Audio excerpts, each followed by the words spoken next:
Muy bien, amigos. Entonces, en estas siguientes sesiones hablaremos del impuesto diferido. Eh, mm, no va a ser, estas tres sesiones no van a ser como las que hemos hecho hasta ahora.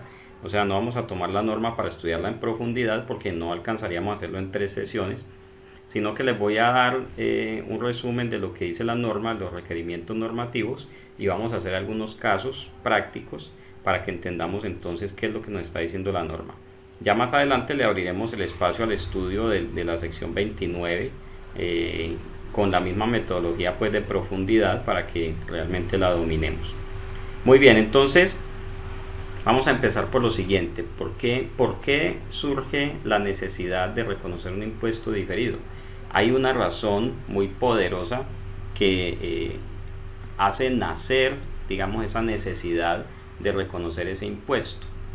Y entonces, para saber cuál es esa necesidad o para saber por qué surge esa necesidad, pues tenemos que tener en cuenta o tenemos que tener claro algunos aspectos. Quiero que me confirmen por favor si están viendo mi pantalla en este momento.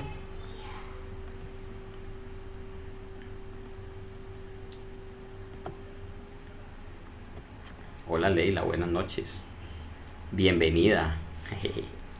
Muy bien, entonces el impuesto diferido tiene un origen en lo siguiente. Lo primero que tenemos que tener claro, ¿sí? Y voy a escribirlo aquí, el origen de la problemática del impuesto diferido surge porque las normas contables son distintas a las normas fiscales. Las normas contables no se parecen ni se pueden parecer a las normas fiscales. Las normas contables tienen unos requerimientos especiales. Las normas contables tienen un objetivo distinto, tienen un marco conceptual distinto al de las normas fiscales, y en ese orden de ideas pues no pueden ambas producir una misma información. La información financiera definitivamente va a ser distinta a la información fiscal. No podemos pretender que la información financiera sea siquiera parecida a la fiscal o viceversa. En algunos temas sí se parecen, en algunos temas el tratamiento contable y fiscal es igual, claro que sí, pero hay muchos otros en los cuales el tratamiento es diferente porque las normas buscan objetivos o persiguen objetivos totalmente distintos. Entonces, esa diferenciación entre lo que es los estados financieros y las declaraciones de renta, pues va a generar un conflicto específicamente en el cálculo del impuesto a las ganancias. Entonces, digamos que para ilustrar algunos casos, o empecemos por lo siguiente, los estados financieros se preparan con base en lo que se llama los estados financieros se preparan con base en el principio de la que acumulación o devengo. Los estados financieros se preparan con base en ese principio de la acumulación o devengo, según el cual los hechos económicos, las transacciones y otros eventos se reconocen cuando suceden y no cuando se haya recibido el pago o cuando se haya efectuado el pago. Ese es el principio de la acumulación o devengo sobre el cual se fundamenta la elaboración de los estados financieros. Todos los estados financieros, con excepción de uno, se elaboran de acuerdo con el principio de la acumulación o devengo. ¿Cuál es el estado financiero que no se elabora haciendo uso del principio de la acumulación o devengo?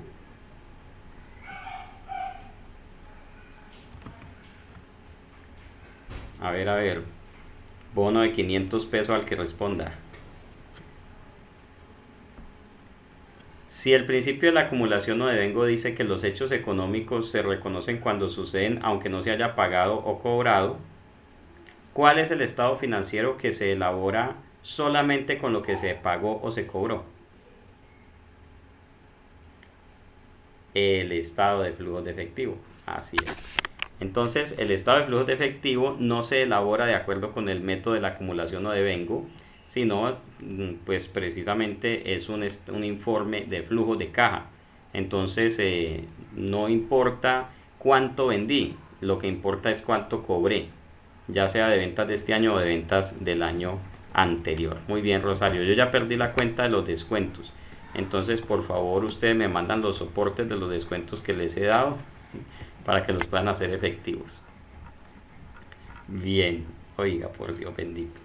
Venga, a propósito, no es con ustedes, es otro grupo que hay. Bien, los estados financieros entonces se preparan con base en el principio de la acumulación o devengo. El hecho económico se reconoce cuando sucede. No importa si ya me pagaron, no importa si ya pagué. Lo que importa es que haya ocurrido una transacción.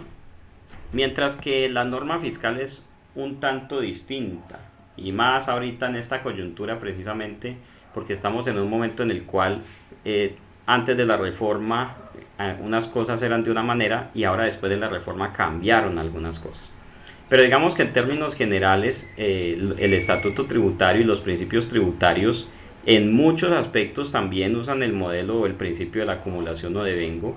Por ejemplo, si usted vende mercancía pero la vende a crédito, pues eso es un ingreso gravado. No importa que usted no haya cobrado. Entonces allí la tributación se está basando en un modelo de acumulación o devengo.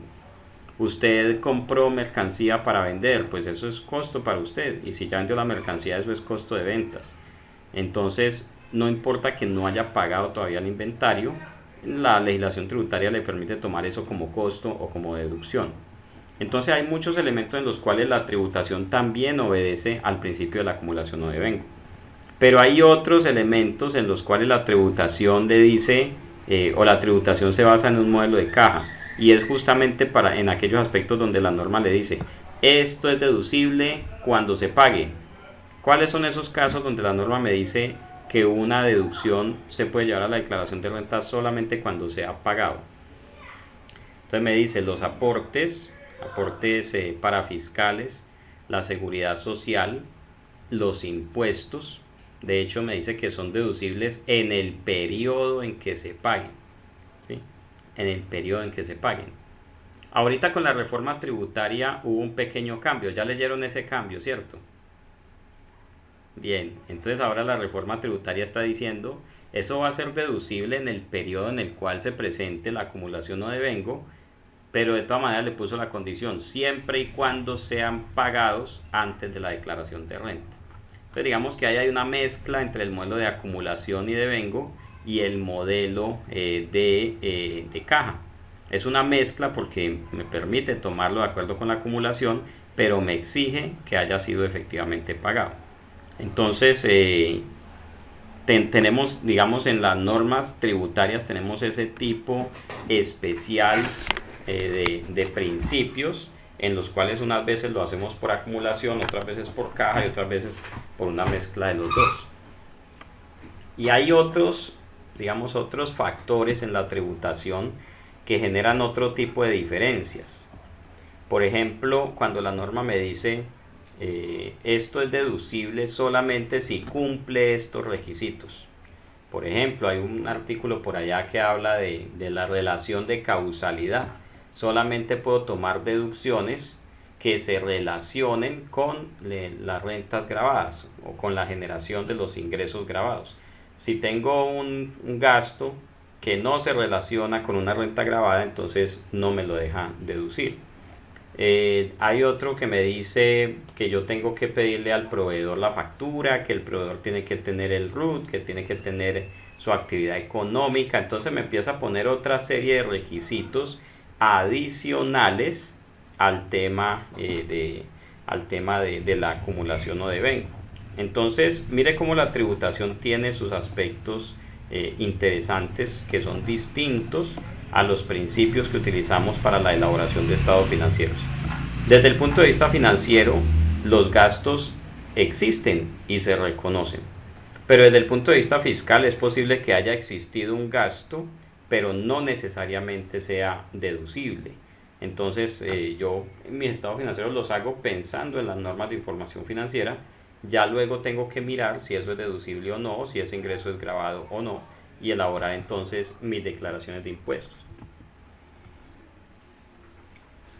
Muy bien, entonces Una de las primeras tareas que tenemos con el tema de impuesto diferido es hacer una matriz donde usted va a decir para cada una de las empresas que asesora, va a mencionar los hechos económicos, transacciones u otros eventos. Pongamos este aquí así y así.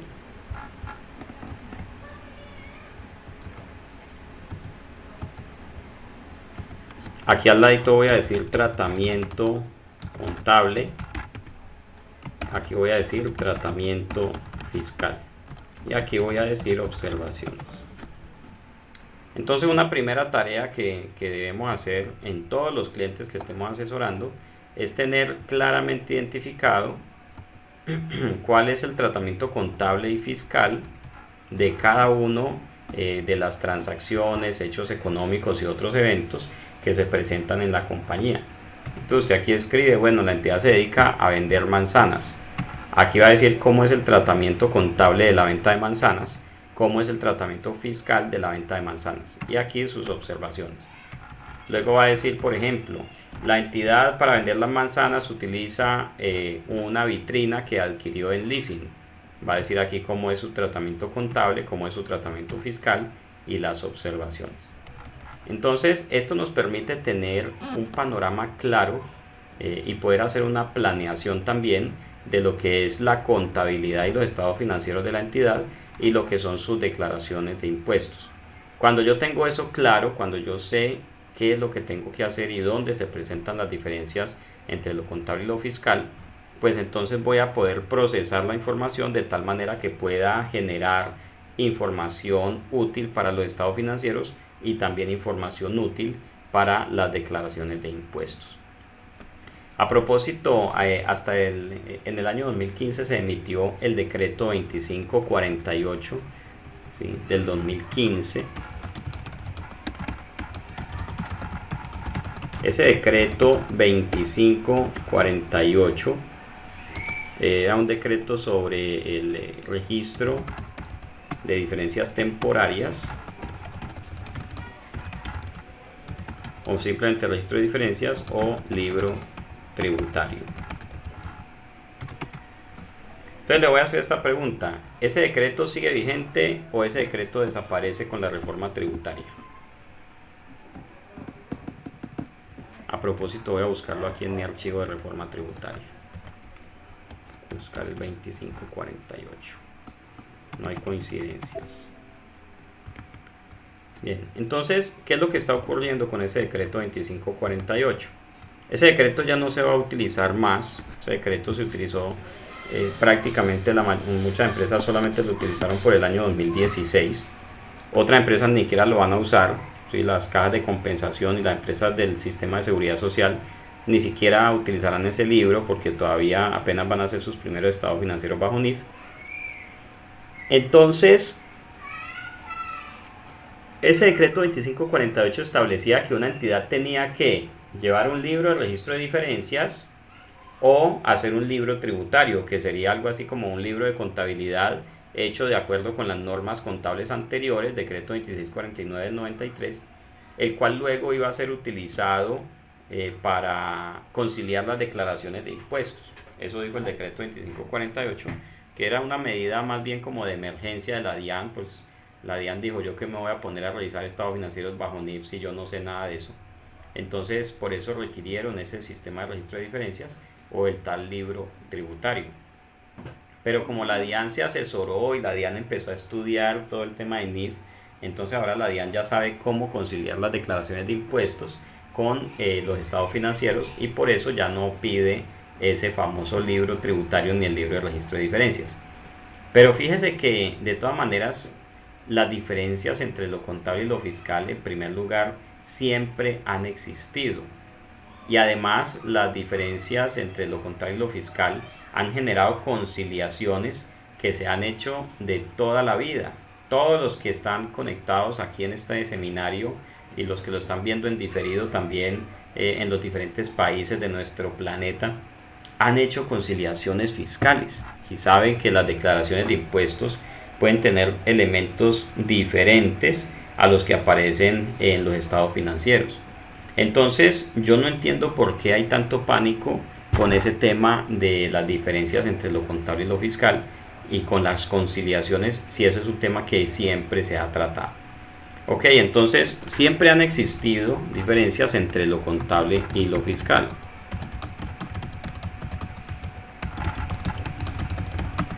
Entre los estados financieros y las declaraciones de impuestos.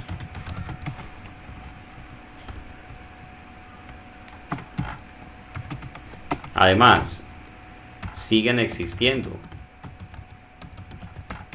Y además, seguirán existiendo. ¿Hasta cuándo? Hasta que se acabe el mundo, hasta que venga Cristo o hasta que el sol se convierta en una gigante blanca, luego en una enana roja y se desaparezca del universo. Correcto.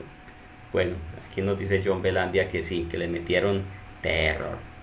Mire, las diferencias siempre han existido. Y en este momento pues hay software que están vendiendo la idea de que tienen un nuevo módulo para las diferencias temporarias. Nos dice Rosario, de pronto será para personas que llevan buena trayectoria en la parte contable. Pero si hay personas nuevas en el campo es algo que hay que revisar con cuidado. Sí, claro, de todas maneras, el que apenas está estudiando contabilidad y va a llegar al mundo real, pues se va a encontrar con esto. Pero el tema es que las diferencias y las conciliaciones fiscales siempre han existido. Siempre, siempre, siempre. Incluso en la información exógena se reporta un formato que se llama el formato 1732. Ese formato, pues tenemos que reportar allí cada uno de los conceptos con el valor contable y con el valor fiscal. Entonces fíjese que el formato 1732 se convierte en una interesante conciliación fiscal, donde estoy diciendo precisamente cuáles son las diferencias que tengo entre mis declaraciones de impuestos y mis estados financieros. Entonces, esas conciliaciones fiscales siempre han existido, no hay razón para pensar que sea un tema nuevo. Lo que pasa es que ahorita tal vez tenemos que ser más juiciosos en eso, porque se generan en este momento más diferencias de las que se generaban antes según las normas anteriores. Antes, cuando no había NIF, pues los estados financieros trataban de parecerse mucho a las declaraciones de impuestos y en ese sentido pues las conciliaciones eran mucho más pequeñas y no tenían tanta diferencia como de pronto la tienen hoy. Bienvenido quien quiera que haya acabado de llegar, que tiene el micrófono prendido. Buenas noches. ¿Quién será? ¿Quién será? Ok. Entonces, las diferencias siempre han existido, siguen existiendo y seguirán existiendo. Buenas noches, Sandra. Ahora, hay un postulado básico, una verdad inevitable, una verdad que ni usted ni yo podemos negar y ni usted ni yo la inventamos. Ese es un principio básico.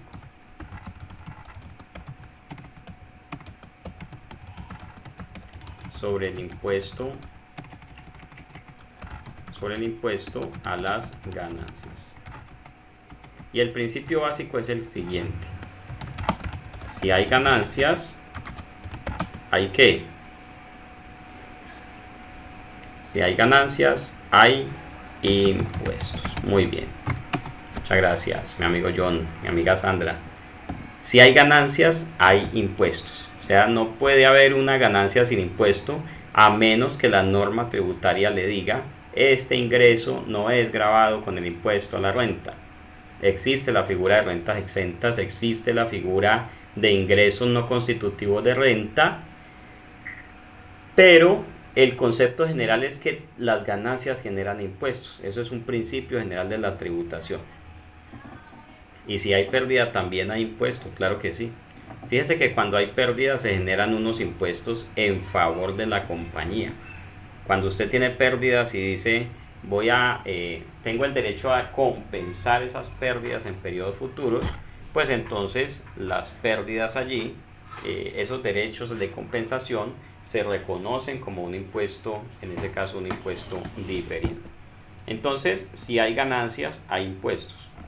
Pero entonces, cuando hablamos de ganancias, ¿será que estamos hablando de las ganancias contables o será que estamos hablando de las ganancias fiscales? ¿Qué opina usted?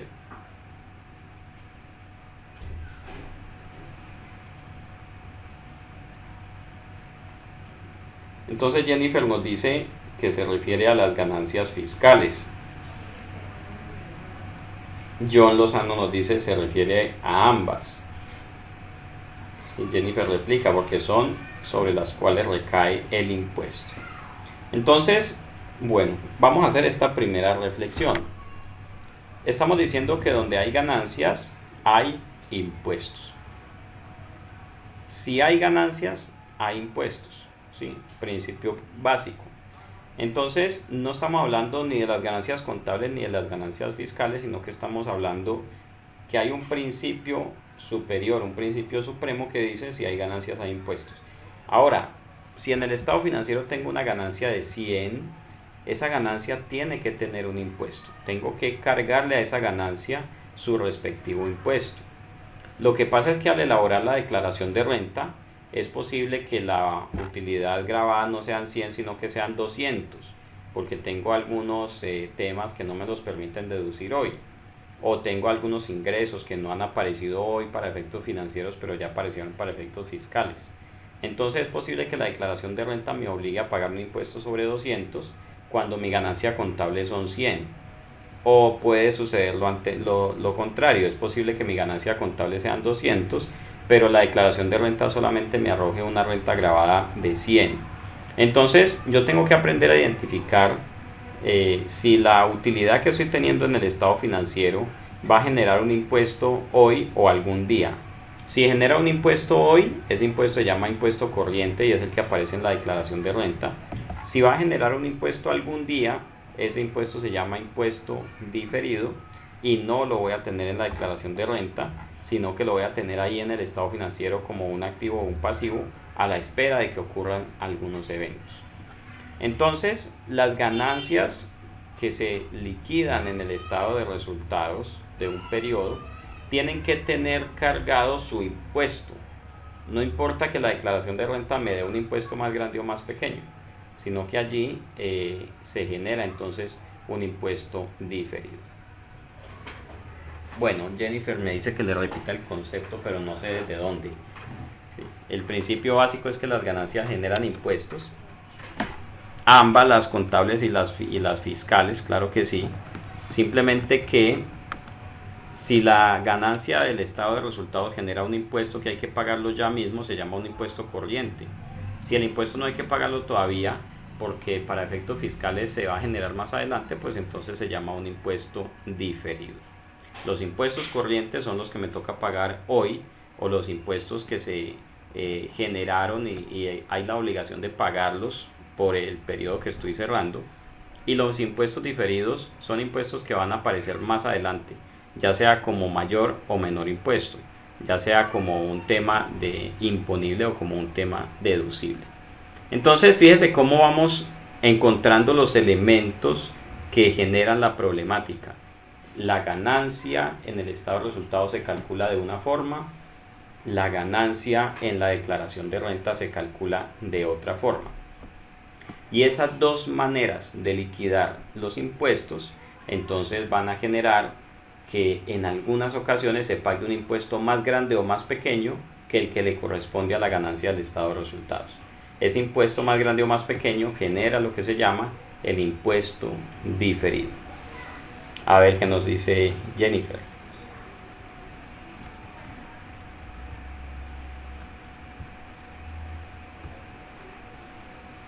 Pero no generaríamos un pasivo entre comillas inexistente porque puede ser mayor o menor que el que realmente se vaya a pagar. Mire, la idea es que el impuesto diferido quede bien estimado.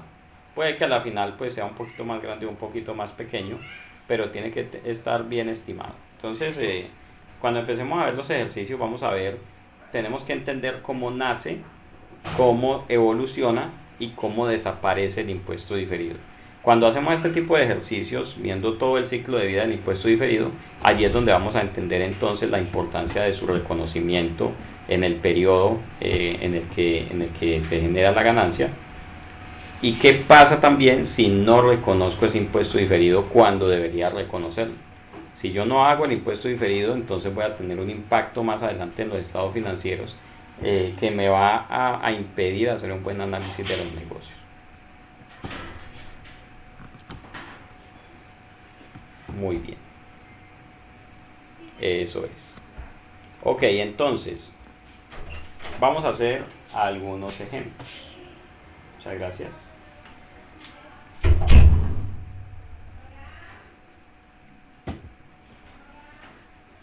Oiga, qué semana tan movida esta, ¿vea? Hoy acabé de llegar de Cúcuta, imagínese, estaba ya al otro lado del país, ¿sí? Como 1000 kilómetros al otro lado. Y mañana voy para Medellín. Bueno, de aquí, ¿quién es de Medellín? De Medellín tenía a Juan Guillermo, pero ya se me salió. ¿Alguno de ustedes de Medellín? Sí, Ah, no, velo, aquí estoy está Juan presente. Guillermo. Ve, yo pensé que Juan Guillermo, entonces el que se salió fue otro. ¿Usted va a estar mañana, el sábado en la conferencia o no? Dígame, ¿la conferencia va a ser a dónde? Oiga, yo no sé, pero eso es con actualices. Voy a averiguar a dónde si le mando ahí el WhatsAppazo para que pase si quiere a saludar. Hágame el favor, muchas gracias. Listo, y si no va a la conferencia, pues por lo menos llegue a las 7 de la noche con la bicicleta para que nos vamos al Alto de las Palmas en bicicleta. Ahí sí no veas, hasta apago el micrófono más bien. No, me la apunto, sí. Bueno, yo le mando ahí por el WhatsApp donde voy a estar pues para que pase a saludar. Bueno, continuemos entonces. Mire, entonces vamos a mirar algunos casos, voy a plantear algunos ejercicios para que empecemos a ver la importancia que tiene primero que todo el reconocimiento del impuesto diferido en el estado financiero de una entidad reportante. Entonces miremos este caso 1. Caso 1. Estos son casos totalmente inéditos, ¿sí? Me los voy a inventar justo en este momento. Entonces pensemos en lo siguiente. Una entidad adquirió una bodega por valor de 80 millones.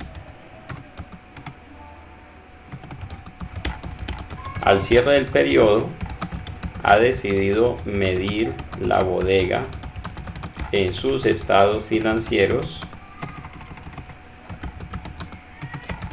por el modelo del valor razonable. El valor razonable de la bodega es de, digamos que ya tiene un valor de 130 millones. Compró en una zona con una buena valorización y eso ha generado entonces que la bodega que compró en 80 ahora tenga un valor de 130. Y voy a aclarar, la bodega es una propiedad de inversión. Entonces, ¿qué pasa cuando una entidad tiene una valorización de sus propiedades de inversión? Entonces va a hacer aquí un registro contable diciendo que tiene las propiedades de inversión con un mayor valor de 50 millones. Aquí estoy diciendo la propiedad de inversión que compré por 80 ahora vale 130. ¿Y la contrapartida de esto qué es? Estos 50, ¿dónde se contabilizan, mis estimados amigos? ¿Cuál es la cuenta a la cual se lleva este crédito de 50? Si lo que he tenido es una revaluación de propiedades de inversión.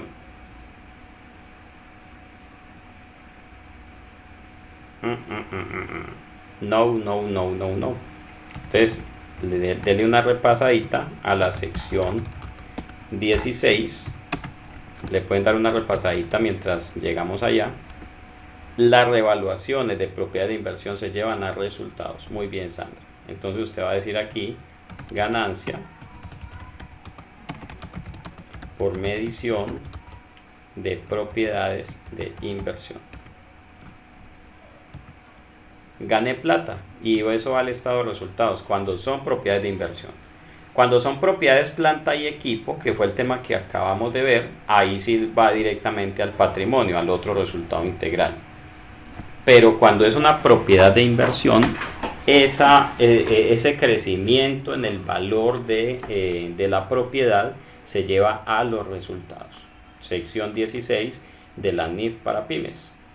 Por allá en el párrafo 1 o en el párrafo 2 lo dice claramente: los cambios en el valor razonable de las propiedades de inversión tienen un impacto en los resultados del periodo. Entonces, ese sería el reconocimiento. Párrafo 16.1 o 16.2. Los cambios en el valor razonable de propiedades de inversión tienen un efecto en los resultados del periodo. Afectan los resultados. No afectan el patrimonio, sino los resultados. Entonces voy a hacer esta pregunta en este momento. ¿Con cuánto patrimonio cuenta la entidad para responder ante terceros si su único activo es la propiedad de inversión? Entonces la pregunta es: cuando esta entidad se presente ante un tercero y le muestre su patrimonio, ¿cuánto le va a decir que tiene como patrimonio si lo único que tiene es esa propiedad de inversión?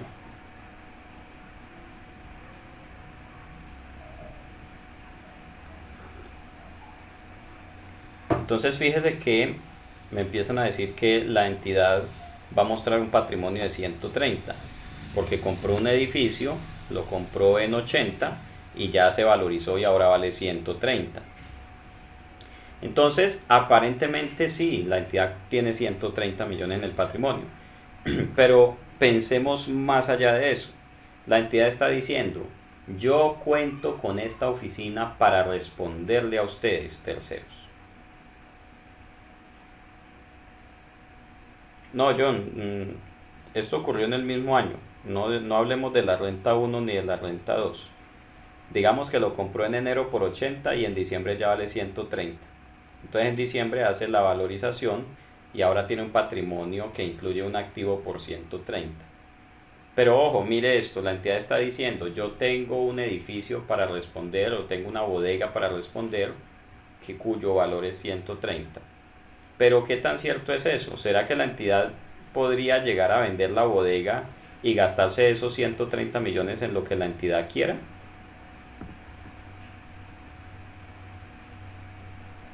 ¿La entidad de verdad cuenta con esos 130 millones para hacer con ellos lo que quiera?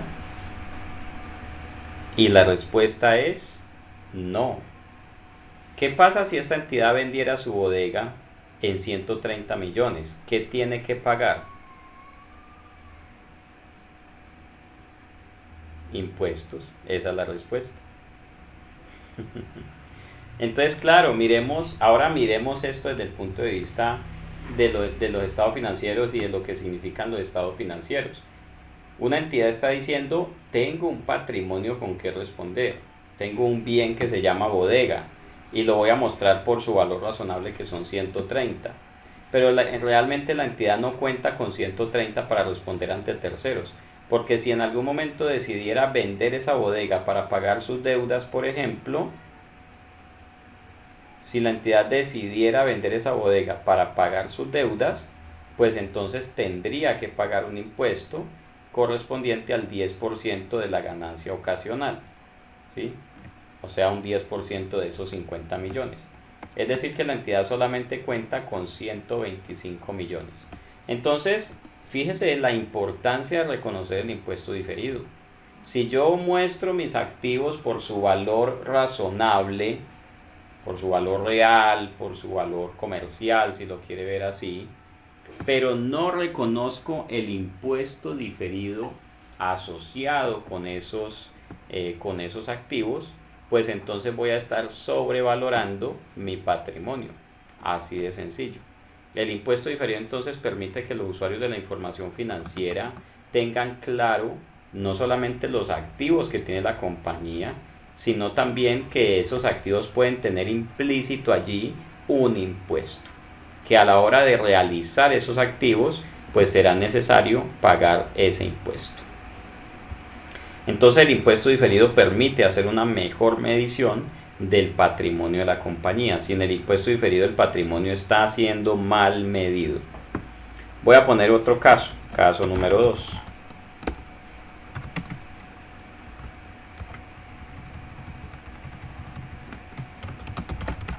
Una entidad se dedica al transporte.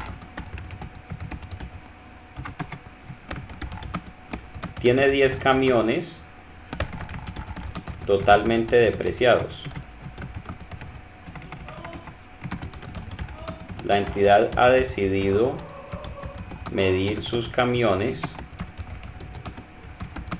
por el valor razonable de 500 millones. La entidad desea cambiar su flota de camiones por camiones nuevos. Los 10 camiones nuevos tienen un costo de 3.000 millones. ¿Cuánto dinero necesita la entidad para adquirir los nuevos camiones? Bueno, esta pregunta sí es muy sencilla, ¿sí o no? Mentiras, tiene su cascarita. Una entidad tiene 10 camiones, están totalmente depreciados. Resulta que los quiere cambiar por camiones nuevos. El valor razonable de esos 10 camiones es de 500 y los camiones nuevos cuestan 3.000 millones de pesos. ¿Cuánta plata necesita la entidad para poder hacer ese cambio de camiones viejos a camiones nuevos? ¿Quién prendió el micrófono? Bien pueda. ¿Quién iba a hablar? ¿Quién iba a hablar? Entonces John Belandia me dice 3.000 millones.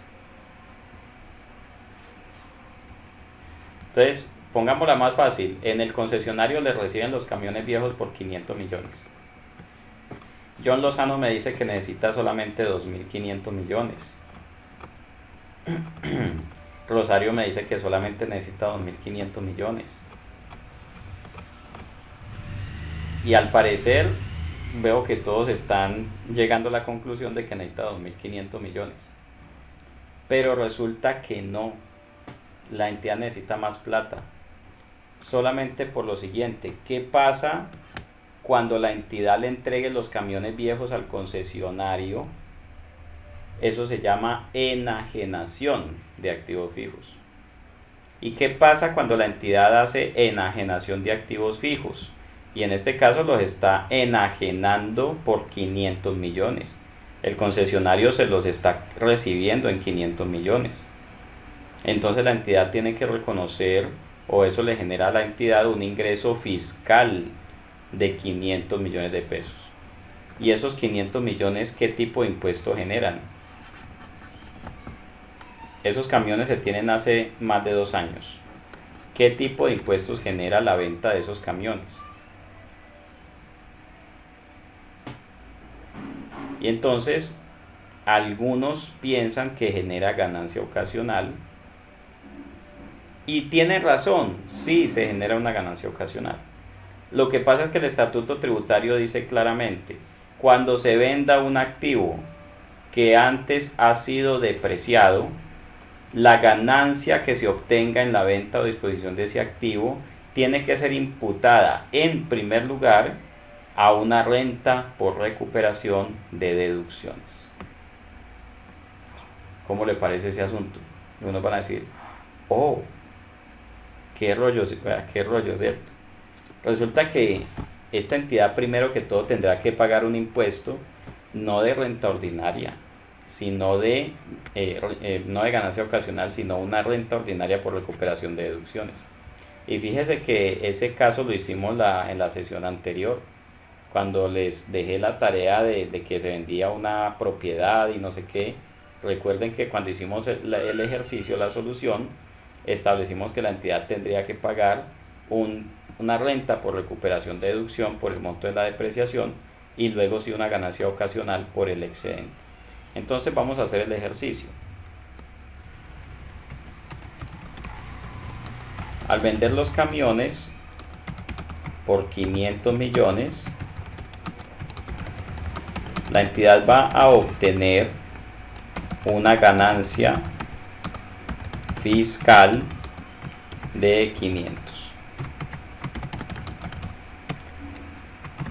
Dado que estos camiones ya habían sido depreciados,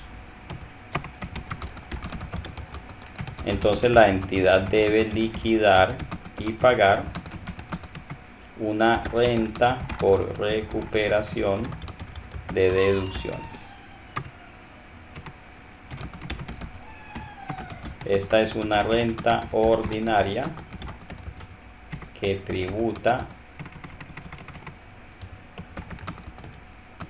a la tarifa general. Entonces usted va a decir aquí ingreso, venta de camiones 500, costo fiscal 0, ganancia, pues se va a ganar 500, pero todo eso va a ser una renta ordinaria por recuperación de deducciones, 500.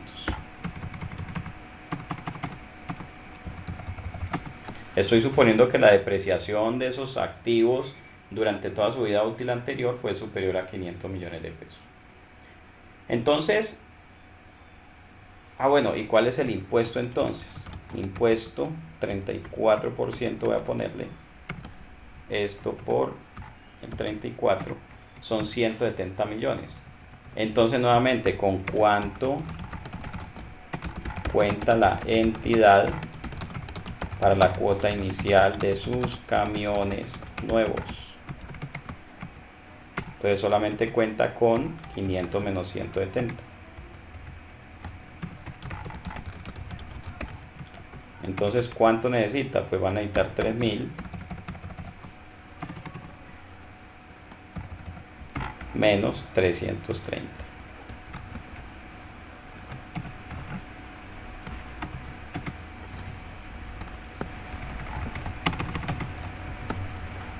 ¿Qué es esto, hombre? 3.000.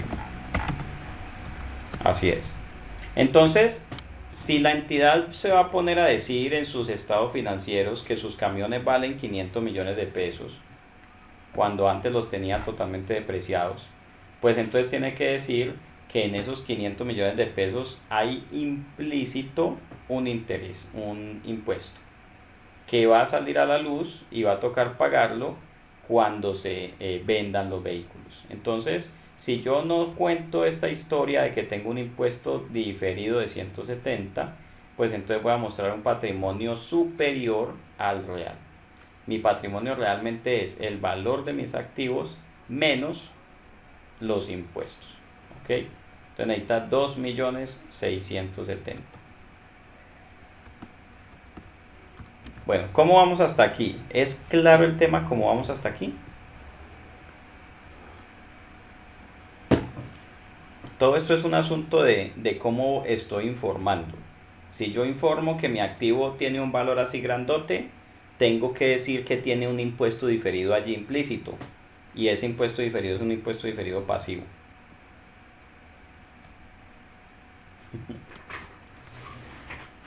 Bueno, entonces, allí es donde nosotros empezamos a entender la importancia de reconocer un impuesto diferido. Nos permite mostrar el patrimonio real de la compañía. Si la entidad no muestra el impuesto diferido asociado con las diferencias entre el valor contable y fiscal de sus activos y pasivos, pues entonces va a estar mostrando un patrimonio más grande o más pequeño del que corresponde a los recursos con los cuales la entidad cuenta. ¿Listo? Preguntas hasta aquí, amigos. Preguntas. Casos.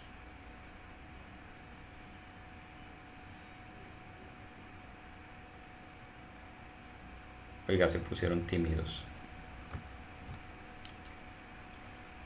Muy bien.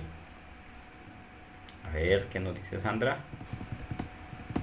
La ganancia ocasional. En este caso de los camiones, fíjese que no hay ganancia ocasional porque todo el producto de la venta se lo consume la renta ordinaria por recuperación de deducciones.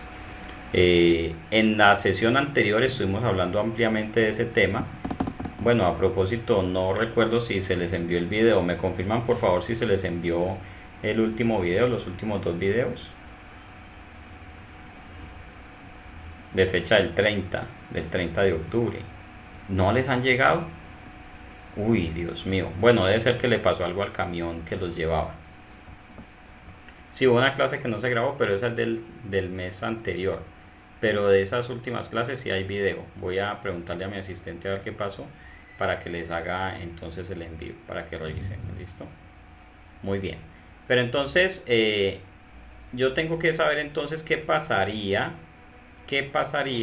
si se llegaran a vender los activos, o si los activos no se van a vender, entonces qué pasaría si se siguieran depreciando con base en su valor actual, en su valor de hoy, en el valor que le he dado en los estados financieros.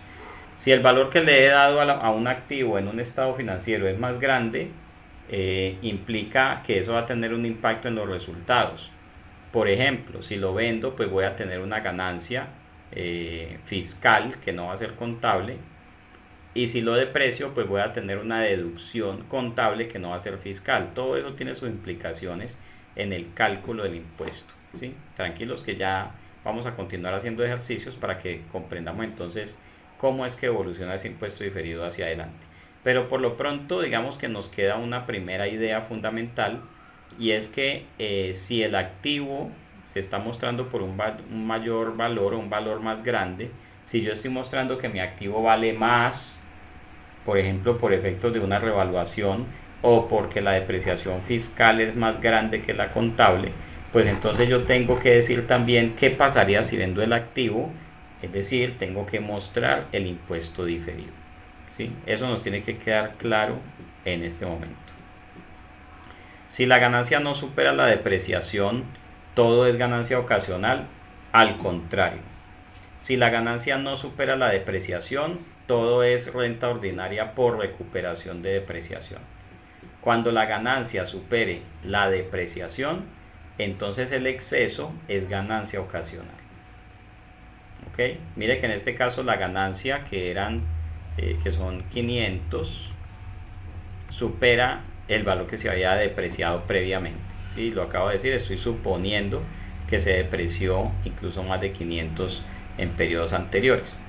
Entonces, si la depreciación acumulada es más grande que lo que estoy obteniendo como ganancia, toda la ganancia va a ser una renta por recuperación de deducciones. Tengo que tener eso absolutamente claro. ¿Ok?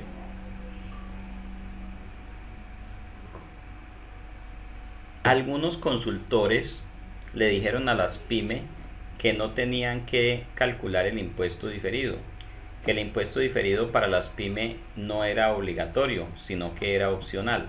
Mejor dicho, que solamente lo hacía si quería hacerlo. No sé, ¿ustedes qué escucharon de eso? ¿O ustedes qué opinan? ¿El impuesto diferido es obligatorio o es opcional?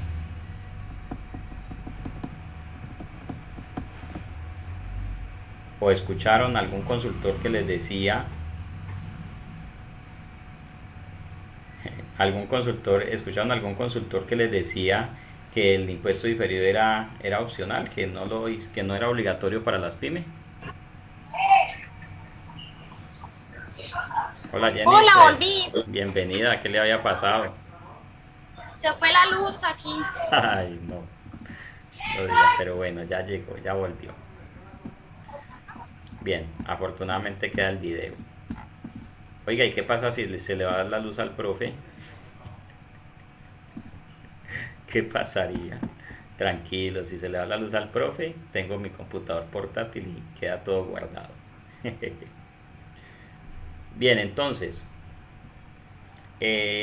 algunos consultores estuvieron diciendo que el impuesto diferido para las pymes era un tema opcional, que no era obligatorio. Bien, entonces resulta que el impuesto en el balance de apertura, que porque hay una exención que dice que si la entidad no está obligada, que la norma no lo requiere. Entonces, para que ustedes lo tengan absolutamente claro, porque se pueden encontrar con algún cliente que no haya liquidado el impuesto diferido en el balance de apertura argumentando esa razón, entonces usted va a hacer uso del párrafo 35.10, 35.10,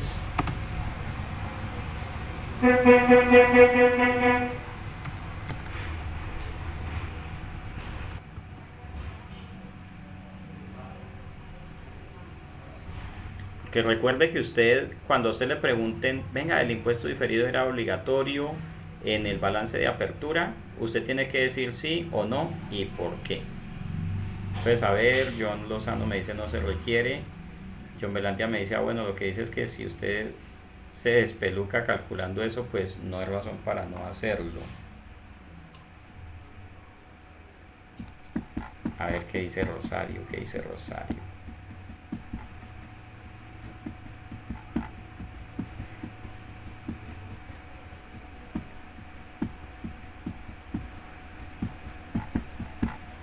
Entonces fíjese que el párrafo está diciendo al inicio, no se requiere que una entidad que adopta la norma calcule el impuesto diferido, ni activo ni pasivo. Hasta ahí vamos bien. Pero luego dice, para aquellos activos y pasivos relacionados con diferencias cuyo reconocimiento conlleve un costo de esfuerzo desproporcionado. O sea que el principio general es que el impuesto diferido sí se tiene que reconocer. Y en ese orden de ideas el impuesto diferido es obligatorio. Si la entidad realmente puede documentar que existe costo de esfuerzo desproporcionado, entonces puede decir, en este caso no voy a liquidar impuesto diferido. Pero miren, si una entidad ha sido capaz de determinar el valor contable y fiscal de sus activos y pasivos, no le demora ni 5 minutos calcular el impuesto diferido. O sea que lo difícil no es calcular el impuesto diferido, lo difícil es que no haya sido posible medir de manera fiable el valor contable o fiscal, o bien que el valor contable y fiscal me den lo mismo, pues entonces no hay impuesto diferido, o que yo no haya podido medir el valor contable de manera fiable, entonces claro, ahí no voy a tener impuesto diferido. Pero nuevamente, repito, reitero, si la entidad ha podido medir el valor el valor contable y fiscal de sus activos y pasivos, simplemente hace un cuadrito, le aplica una tasa y ahí está el impuesto diferido. Entonces, principio general, es obligatorio reconocer el impuesto diferido, salvo en aquellos casos en los cuales conlleve un costo o esfuerzo desproporcionado. Lo que pasa es que si usted lo lee hasta aquí, si usted lee solamente lo que está resaltado, hasta ahí se entiende como que no se requiere que se calcule el impuesto diferido. Entonces hay muchos que leyeron solamente la mitad del párrafo y cuando iban aquí ya dijeron, listo, entonces no se requiere, y empezaron a decirle a las empresas eso, no se requiere calcular el impuesto diferido en el balance de apertura. Pero cuando usted lee el párrafo completo se da cuenta que la norma dice no se requiere cuando conlleve un costo o esfuerzo desproporcionado. ¿Listo? De resto sí se requiere calcular un impuesto diferido. Muy bien, ¿es claro hasta aquí el asunto?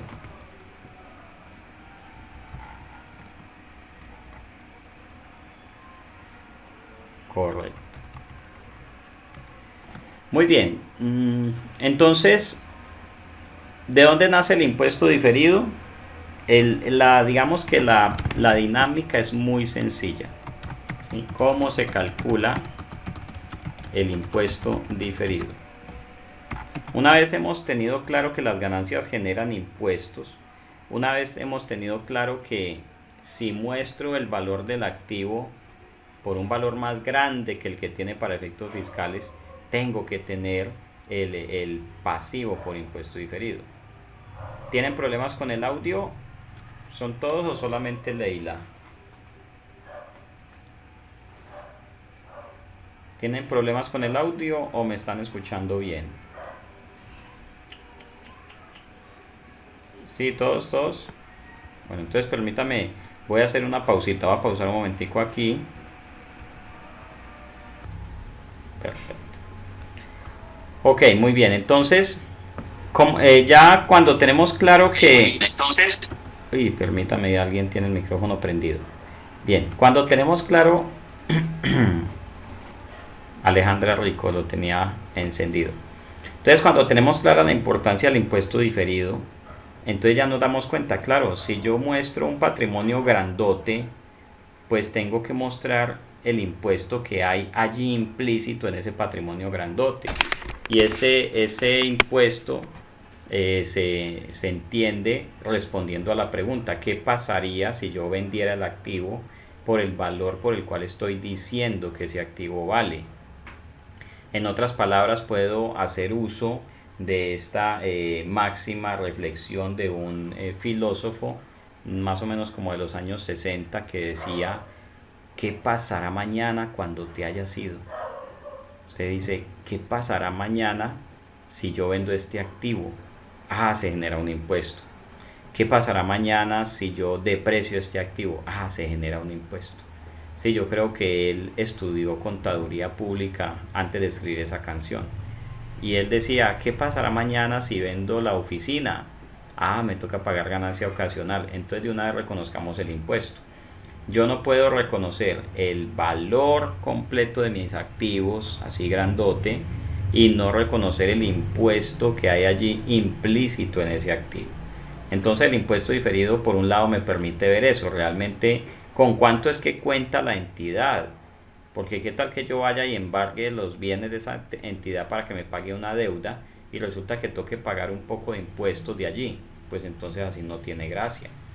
Entonces el impuesto diferido permite en primera instancia eso, que el activo, que los activos de la compañía o que los patrimonios de la compañía se muestren mucho más cercanos a la realidad. Gloria, Gloria, ¿dónde está? Porque no está conectada.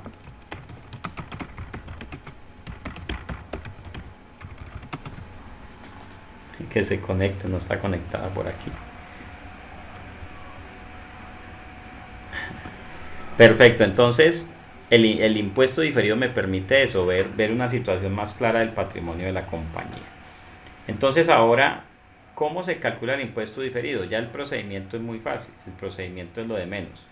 De hecho, si de pronto usted todavía no entiende el tema de impuesto diferido, no se preocupe, apréndalo a calcular. Y en la medida en que usted lo trabaje, lo vaya viendo su evolución, entonces va a ir comprendiendo ese impuesto diferido. Esto es un tema como de que algún día uno se levanta y dice, ve, ya entendí el impuesto diferido. Pero entonces por lo menos aprenda a calcularlo, la metodología que le voy a dar, es una metodología muy sencilla y lo aplica siempre al cierre de cada periodo y siempre funciona. Lo que asusta o mejor inquieta es saber exactamente qué partida lo generan. Mire que sí, John, y eso tiene que estar absolutamente claro. Usted tiene que saber qué activos tiene y qué pasivos tiene en detalle. Porque, y eso no es un tema simplemente de NIF. Si viniera la DIAN a visitarlo, Dios no lo quiera, ¿sí? La DIAN le va a preguntar, deme el detalle de los activos que me está llevando como depreciación a la declaración de renta. Usted no puede mostrarle un total de cuenta. La DIAN le pide una por una cuáles son las partidas que está depreciando, cuándo las compró, cuál fue su costo, para determinar entonces si la depreciación está bien imputada. Si no está bien imputada, pues entonces le dirá incluso que corrija sus declaraciones de impuestos. Ay, bueno, Gloria, de todas maneras sabes que tenemos un video que se está grabando en este momento y bueno, voy a revisar con mi asistente porque me dicen que no les llegaron los anteriores para que se los hagan llegar con mucho gusto. Bueno, entonces la metodología para calcular el impuesto diferido siempre va a ser la misma. Vamos a buscar siempre el valor fiscal, el valor contable y vamos a buscar diferencias entre estos dos. Luego con el valor contable y fiscal y la diferencia le vamos a aplicar una tasa impositiva y eso nos va a dar entonces el impuesto diferido activo o pasivo. Y al cierre de cada año pues vamos a tener que mirar cuál es el efecto en resultados.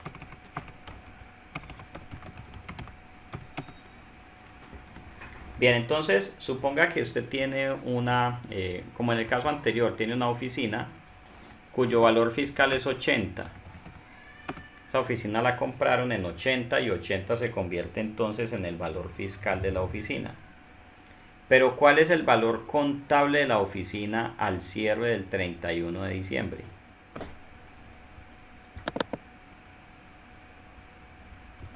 Perfecto. Entonces usted va a decir al cierre del 31 de diciembre el valor fiscal es 130.000. Por lo tanto, perdón, el valor contable son 130.000. Por lo tanto, usted va a decir que tiene una diferencia entre 80 y 130.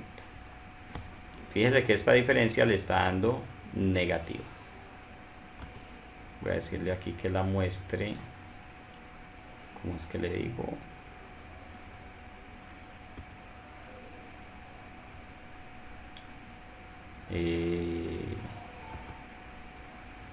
¿Cómo es que le digo que el negativo me lo muestre? Que el negativo me lo muestre con paréntesis. Pongámoslo así, rojito. Aceptar. Se me olvidó cómo es que le digo que el negativo lo muestre con paréntesis. Bueno, entonces aquí tengo una diferencia negativa. Sencillamente, si la diferencia es negativa, el impuesto diferido será ¿qué?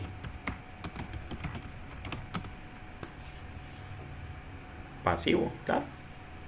Pues pensemos que lo negativo es pasivo, lo positivo es activo. Entonces, si la diferencia es negativa, el impuesto diferido será pasivo. Esta regla siempre se cumple, no hay riesgo de que esto falle, ¿sí? Entonces a esto le aplica la tasa impositiva. En este caso, se acuerda que nos pusimos a pensar, bueno, ¿qué pasará si vendo el activo? Si vendo el activo tendré que pagar una ganancia ocasional del 10%. Entonces la tasa a la cual se calculará el impuesto diferido será el 10%. Entonces usted va a decir que estos 50 millones multiplicados por el 10% es el impuesto diferido de 5 millones. Muy buena la pregunta de John. Siempre debo pensar en la venta del activo. Debo pensar en que el activo, ¿qué pasaría si se vendiera? Fíjese que no siempre. ¿Qué me dice la norma? Si es un activo que se tiene para ser utilizado hasta el final de su vida útil, por ejemplo, entonces se debe utilizar la tasa impositiva de la renta ordinaria. Porque ¿qué pasa? Si yo no vendo el activo sino que lo deprecio, esas depreciaciones van a estar afectando el cálculo de la ganancia y de la renta ordinaria. Entonces deben aplicarse allí las tarifas de renta ordinaria. Si es un activo que es susceptible de ser vendido, como en el caso de los edificios, los terrenos, eso en cualquier momento podrían decir lo vendo y es posible venderlo, mientras que una máquina entre más tiempo pues menos probabilidad de venderla, ¿no? Pero nadie puede decir que compró un edificio para usarlo hasta que ya no sirva para nada.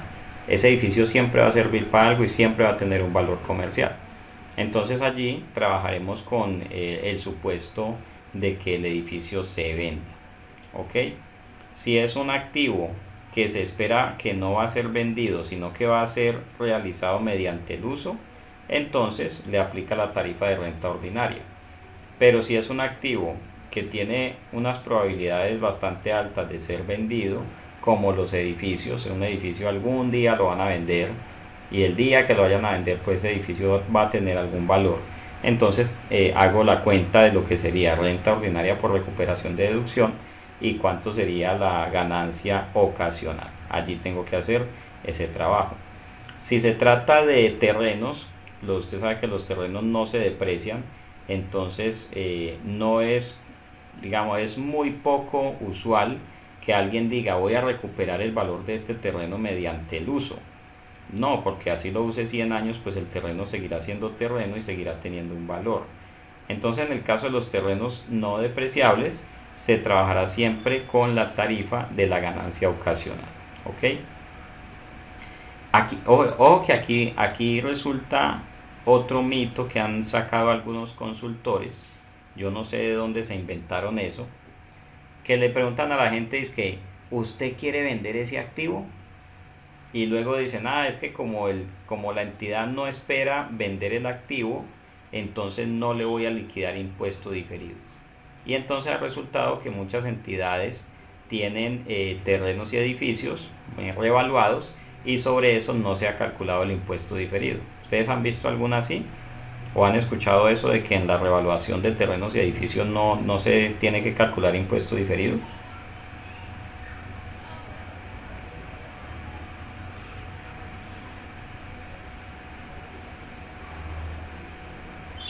Bueno, no me pregunte a mí si lo declara por 80.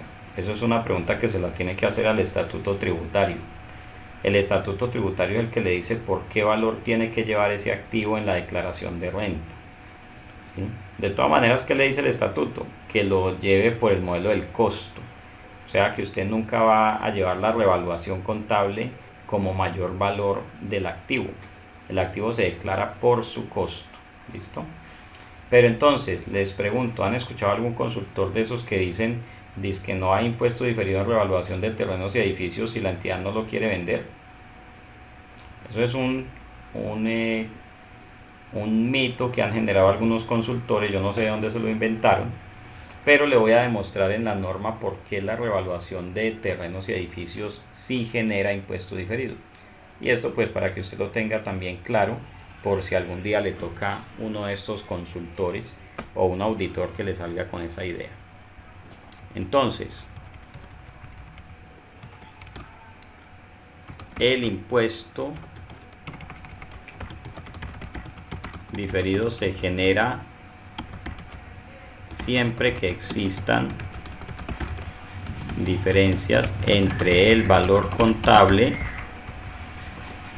y fiscal de los activos y pasivos.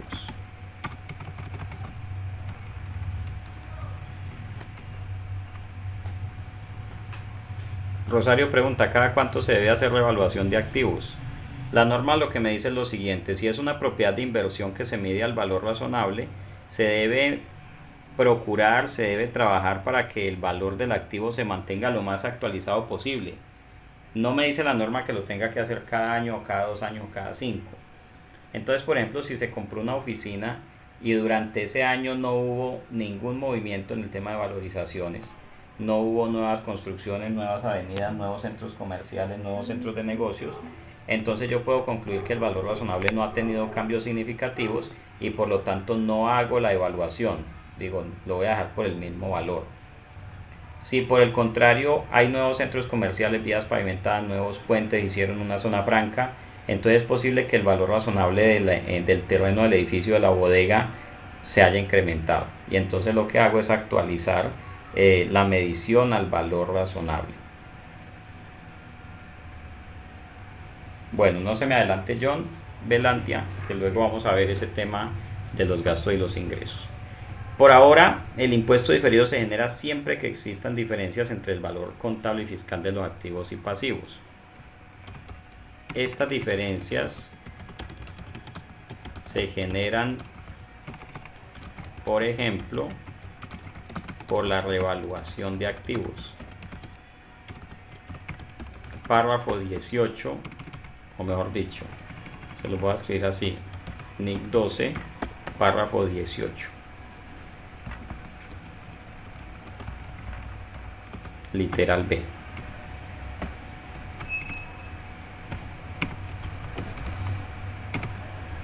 Luego dice, la revaluación de activos genera impuesto diferido, incluso si la entidad no tiene intención de vender el activo. Esto lo dice la NIC 12, párrafo 20. Y si la venta del activo produce una renta ordinaria por el monto de la depreciación y una posible ganancia ocasional a otra tarifa, el impuesto diferido se calcula usando las dos tarifas. Y esto lo dice el párrafo 51A, ejemplo C. Listo, y le voy a dejar esas tres referencias. Párrafo 18, literal B de la NIC 12, párrafo 20 de la NIC 12 y párrafo 51A, ejemplo C. ¿Por qué hago referencia a la NIC 12 en lugar de hacer referencia a la sección 29? Porque la NIC 12 menciona todo esto de manera clara.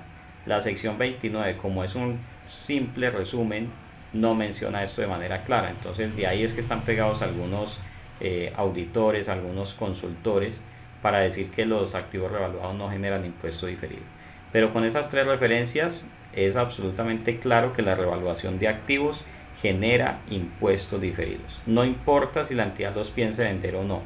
La norma en ningún momento le pregunta a nadie si quiere vender el activo. Simplemente si tiene diferencias temporarias, entonces tiene impuesto diferido. Bueno, voy a volver un momentico aquí, arriba, donde estábamos calculando, donde estamos haciendo un cuadrito para saber si el impuesto diferido es activo o pasivo. Entonces fíjese, si pongo el valor fiscal y el valor contable y me da una diferencia negativa, pues entonces eso significa que el impuesto diferido es pasivo. Si la diferencia es positiva, el impuesto diferido será activo. Listo. Tenga mucho cuidado con el tema de los pasivos. Usted, por ejemplo, puede tener, siempre partiendo del valor fiscal, mi estimado John. Siempre partiendo del valor fiscal. Usted puede tener un pasivo, por ejemplo, una provisión para atención de garantías por valor de 50 millones. Pero resulta que en los estados financieros no se aceptan, en las declaraciones de renta no se aceptan esas provisiones de garantías como pasivo y tampoco como deducción. O sea que el valor fiscal del pasivo es 0. El valor fiscal del pasivo es 0, pero el valor contable es menos 50. Entonces, fíjese que aquí genera una diferencia positiva. Claro, porque el 0 es más grande que el menos 50, por eso da positivo. Y esto daría un impuesto diferido del 34% a la tarifa ordinaria.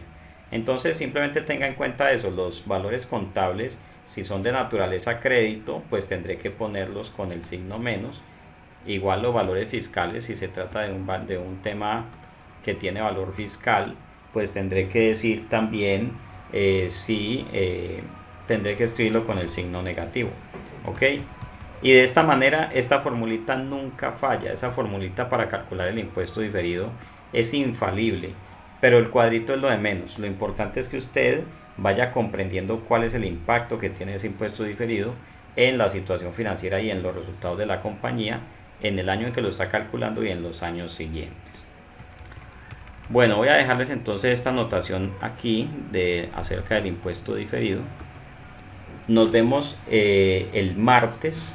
Les recomiendo, si desean, vayan estudiando la sección 29 de la NIF para pymes, ¿sí? Y el martes vamos a hacer unos casos en donde vamos a ver cómo nace un impuesto diferido y cómo ese impuesto diferido evoluciona hasta desaparecer. El impuesto diferido algún día va a desaparecer. Entonces estudien la sección 29 y nos vemos el martes, si Dios lo permite. ¿Listo? Bueno, muchas gracias, pues hasta luego.